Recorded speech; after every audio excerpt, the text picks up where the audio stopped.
At the family dinner they laughed, saying I'd never own a house like my brother. I stayed quiet, smiled, and tucked away a secret they'd never guess. What happened next would change everything. The smell of roast chicken filled my parents' dining room, the same scent that had defined so many Sundays of my life. Candlelight flickered against framed photos of my brother's milestones, his graduation, his new condo, his perfect smile frozen in glossy paper. I sat at the far end of the long table, napkin folded neatly in my lap, feeling every inch the afterthought in my own family. My name was Brenda, 32, the quiet one they rarely asked about the sister who still rented. They didn't know I'd built a life they couldn't imagine. Before I tell you what happened next, tell me where you're watching from in the comments. And if you've ever been underestimated by your own family, hit subscribe. You'll want to see how this unfolds. Across the table, my brother leaned back in his chair, perfectly tailored suit catching the light. He was telling another story about his firm's latest win, voice full of confidence, drawing chuckles from our neighbors who'd stopped by. My mother beamed at him, passing a basket of cornbread as if it were a crown. My father nodded along, proud and certain. I reached for my water glass, keeping my eyes on the tablecloth. When I mentioned I was looking at houses, my mother's laugh cut the room like a knife. "You'll never own a house like your brother," she said, setting her fork down as if to punctuate the point. My father shook his head, the hint of a smirk on his face. My brother didn't miss his cue. "She'll be broke forever," he said, his voice carrying easily over the clink of silverware. A few guests glanced at me, uncomfortable but curious, then quickly looked away. I didn't argue. I just smiled, the kind of smile you give when you've already decided not to play along. I lowered my eyes to the plate, pushing mashed potatoes with my fork, letting their words slide over me like rain on a window. Inside, my heart beat slow and steady. They thought they knew me. They thought the story was already written. A spoon dropped somewhere down the table, a small metallic sound that hung in the air longer than it should have. For a moment, the laughter paused. My mother's hand twitched as she reached for her wine. My brother's eyes flicked toward me, searching for a reaction. I gave him none. I only adjusted the napkin in my lap, feeling the weight of the sealed envelope in my bag, a quiet reminder of what they didn't know yet. I took a sip of water and glanced at the chandelier above its crystals, catching the light like tiny secrets. Across the table, my brother continued his story, my parents hanging on every word. The smell of chicken and cornbread turned heavy, almost sweet, as if it were pressing down on me. I sat straighter in my chair, breathing in, exhaling slowly. 2 seats down, one of my brother's friends whispered something and chuckled. My mother joined in with a thin smile. My father reached for another slice of bread, not even glancing my way. I kept my hands folded, my expression calm, my eyes fixed on a point just past them on the framed photo of our family camping trip years ago. Back then, we'd been a team. Now I was the punchline at their table. I caught my reflection in the dark window, a woman they didn't recognize, a small smile playing at her lips. They thought they'd won. They didn't notice the shift in my gaze, the way my fingers brushed the envelope in my bag. They couldn't hear the quiet promise forming behind my silence.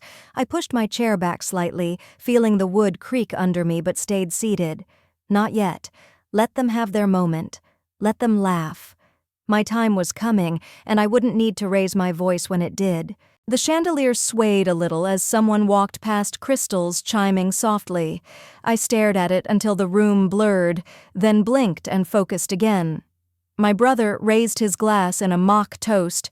"To success," he said, grinning at our parents. They laughed, clinking their glasses with his. I didn't move mine.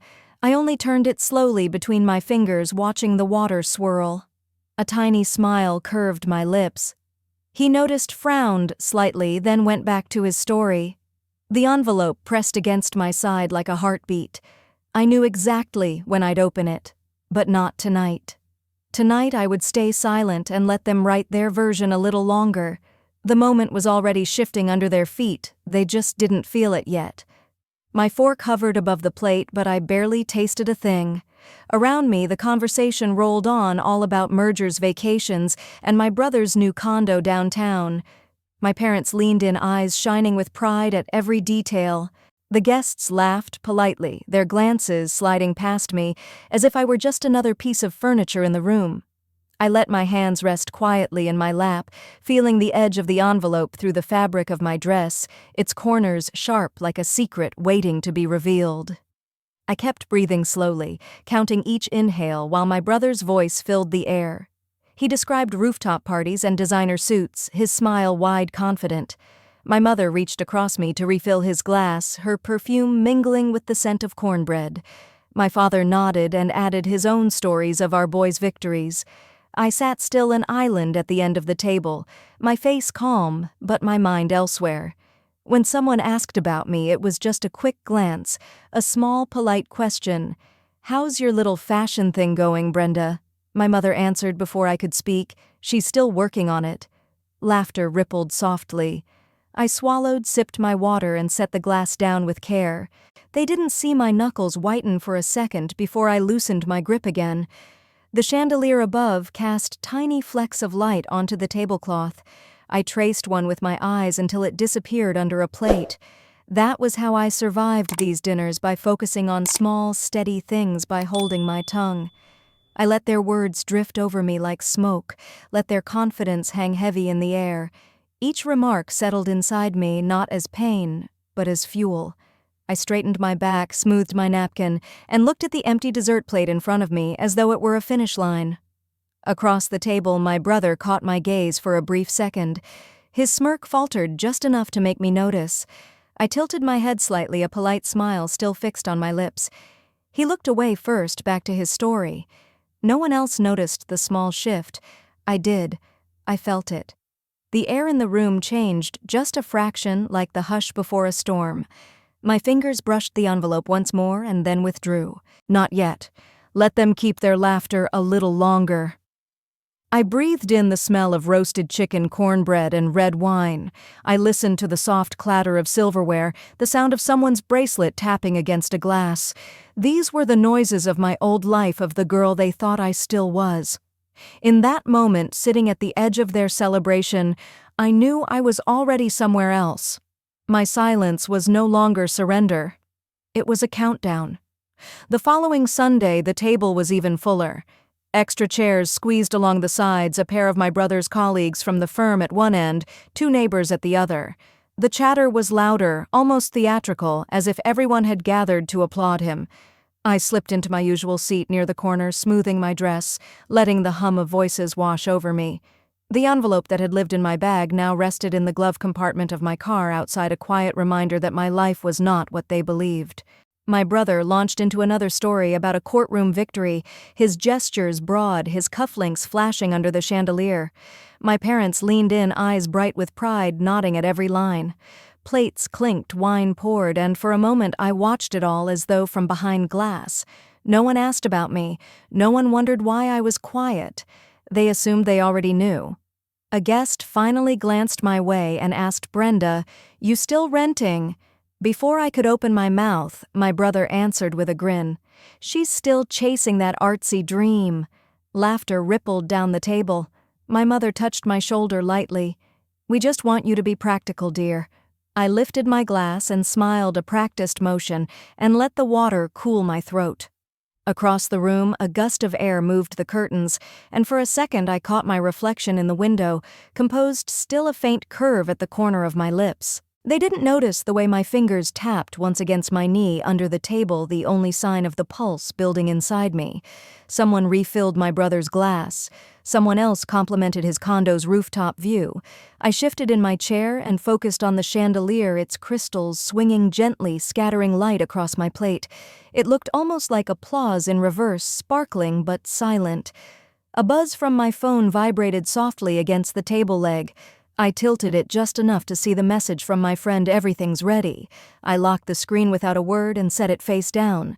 My mother's perfume drifted past as she served another slice of pie. My father raised his voice over the laughter, boasting about my brother's new investment. I chewed slowly, tasting nothing, eyes on the tablecloth's pattern, my breath steady. Sure, I murmured to no one, a sound swallowed by the noise around me. They thought I was a spectator at their show. They didn't realize I was already building my own stage. I kept my hands folded in my lap while the talk rolled over me like waves. Every detail about my brother's condo and his next case was laid out as if it were a trophy on the table. My mother laughed a little too loudly. My father nodded as though confirming a verdict. Someone asked about my work again, but my brother cut in before I could speak. "Fashion's cute," he said, tilting his head toward me, "but it's not exactly a gold mine." A few of his colleagues chuckled politely. I felt the sound more than heard it, like a draft sneaking under a door. I reached for my water fingers steady. The crystal of the glass was cool, grounding. Through the window I could see my car parked under the streetlight, the trunk holding samples of my new line, the proof of what they dismissed. My friend had texted earlier, just a single door emoji. I thumbed the screen dark again. My brother's laughter filled the pause. "She should talk to me about real estate investments," he added. "I've got a good head for it." The comment floated in the air, soft but sharp. I nodded once and let the silence after my nod do the work of 1,000 words. No one noticed the small smile that flickered and faded on my face. They were too busy refilling glasses, slicing pie, and applauding his latest story. The chandelier above shifted slightly, scattering light across my plate in tiny bursts like quiet sparks. I stared at them until they blurred, then blinked them back into focus. Inside me, the noise was already turning into a hum of resolve. My silence wasn't retreat, it was timing. I smoothed my napkin across my knees, inhaled the scent of cinnamon and roasted chicken, and felt the envelope's absence from my bag like a secret heartbeat waiting in the driveway. 2 weeks, I thought, glancing at the clock on the wall. 2 weeks. My eyes returned to my brother's smile, but this time it didn't sting. It only marked the countdown. 2 weeks later, the sky over Raleigh was clear and pale when the last delivery truck pulled away from my new driveway. Inside the house, sunlight streamed through the floor-to-ceiling windows, catching on velvet chairs and the marble island like a quiet spotlight. Patricia's team had left hours ago. Every vase, every painting, every candle was exactly where I wanted it. I walked slowly from room to room, bare feet on the cool hardwood, taking in the silence. This wasn't just a house, it was the shape of my work made solid. My friend stood near the kitchen, phone in hand. "Everything's set," she murmured, smoothing the front of her dress. She had been the only one who knew the whole plan, the only one who had seen the contracts, the keys, the designs. I nodded once, feeling the weight of the moment press into my shoulders, steady rather than heavy. By evening, the house glowed with soft light. A small crowd filled the living room, friends from the fashion world, Patricia, a few designers from New York. The air smelled of shrimp skewers and citrus candles. Jazz drifted from hidden speakers, low and steady. Glasses clinked. I moved among them, welcoming each guest with a quiet smile, my black dress echoing the lines of my brand. On the bar sat a single envelope and a silver key tray gleaming under the chandelier. The doorbell rang. Conversation slowed as my parents and my brother stepped inside. They hesitated just beyond the threshold, eyes scanning the high ceilings and the open space. My mother clutched her purse. My father's gaze darted from the marble island to the art on the wall. My brother's expression held its usual curve, but a flicker of doubt passed through his eyes. "Geez, Brenda," he said lightly, "you're hosting for someone big." I took their coats and smiled without answering, guiding them toward the living room. They sipped the wine I offered, murmuring compliments to no one in particular, still trying to piece together the story. Around us, my friends kept chatting, but their eyes followed the scene. My mother finally asked, low but clear, "Who owns this place?" My father added, "Are you involved with someone wealthy?" My brother tilted his head, smirked. "Nice gig, sis. Working for a tycoon suits you." I moved to the foot of the staircase, feeling the smooth wood under my hand as I climbed 2 steps. The room quieted on its own, a hush spreading like a slow wave. Glasses lowered. Music softened. My heartbeat was steady. For the first time, all eyes were on me, not as a question mark, but as a presence. I raised my glass, letting the pause stretch until it felt like you could hear the chandelier sway. I let my gaze move slowly across the room, taking in their faces. The velvet sofas, the marble island, the paintings, every detail was a quiet witness. "Thank you for coming to celebrate my new home," I said, voice even, no tremor. My parents exchanged uneasy glances.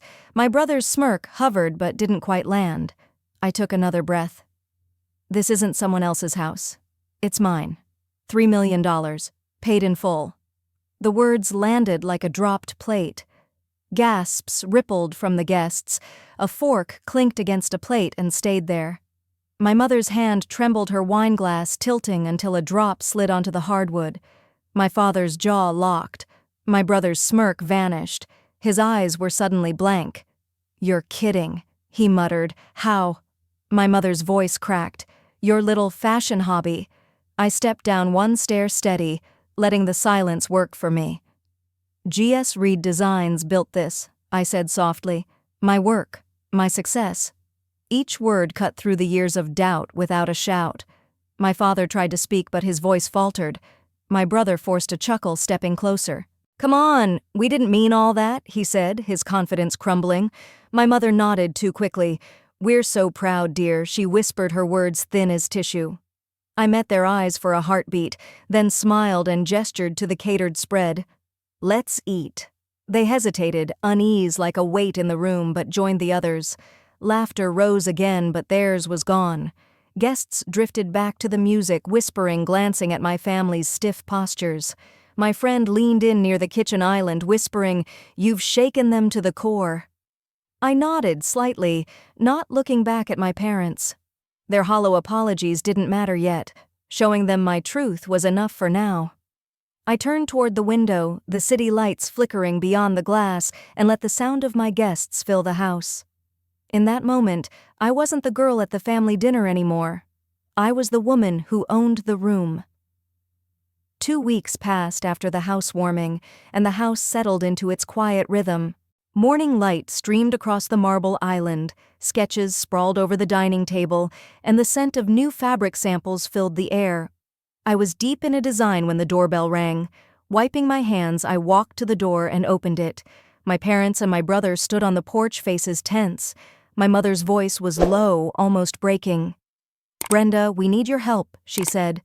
Logan kept his eyes down, muttering, "It's bad." My father cleared his throat, but the usual certainty in his voice was gone. "You're doing well. Maybe you could—" I let their words hang.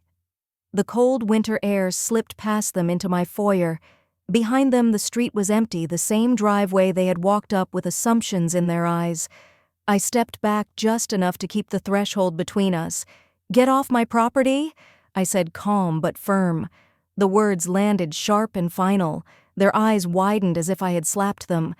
"Brenda, please," my mother whispered, her hands trembling. "We're family." I shook my head slowly. "You didn't see me as family when you mocked my dreams," I said quietly. "You made your choices. Now live with them." I closed the door before they could answer. Through the glass, I saw their silhouettes fade, still and small, on the porch. Inside, the house felt larger, the air clearer. My hands rested on the doorknob for a moment longer, feeling the cool brass under my fingers, then dropped to my side. Their pleading voices became another echo, like old laughter from a dinner I'd outgrown. In the kitchen, my phone buzzed with their calls, but I turned it face down. Silence settled again, not heavy this time, but steady. The same silence I'd held at that family table now belonged to me, shaping my home. It wasn't revenge, it was a boundary. I walked back into the living room, the echo of their knock fading with each step. The sketches on my table weighted bright strokes of color against clean paper. I sat down, picked up a pencil, and let my hand move the lines, flowing as if nothing had been interrupted. My phone buzzed again and again, then stopped. The silence that followed was not empty. It was mine. The next morning, sunlight poured through the glass walls, warming the velvet chairs we'd chosen so carefully. Daniel arrived with coffee and a grin spreading out sales reports across the marble. "Another line sold out," he said, tapping the numbers. His laughter filled the space that used to hold my family's criticism. Later, Linda joined us for lunch, sliding into a seat and raising her cup. "You didn't just prove them wrong," she said, eyes steady on mine. "You built a life they can't touch." Her words landed softly but firmly, wrapping around me like a promise. As weeks passed, my parents' messages dwindled to short regret-tinged notes. Logan sent one text. "We didn't know. But I left it unanswered. Their downfall wasn't my goal, only the shadow of their choices. I wasn't angry anymore. I was free. The house became a sanctuary, each room reflecting not just my brand, but my strength. I worked late into the night sketching at the kitchen island, the city lights outside blinking like quiet applause. Looking back, I saw how every smirk, every be practical, every sideways glance had pushed me here. But I wasn't building to spite them. I was building to honor myself. My worth didn't come from their praise or their regret, it came from my work, my choices, and the friends who stood by me. To anyone listening, let this be a reminder. Your value isn't defined by those who underestimate you. It's in your resilience, the paths you carve, the people who lift you up. I closed my notebook, exhaled, and looked around my home unburdened by their shadows. The night ended without applause, just a quiet room and a closed door. In that stillness, dignity spoke louder than any words. Sometimes the most powerful answer isn't revenge or noise, but simply living your truth until it can't be ignored.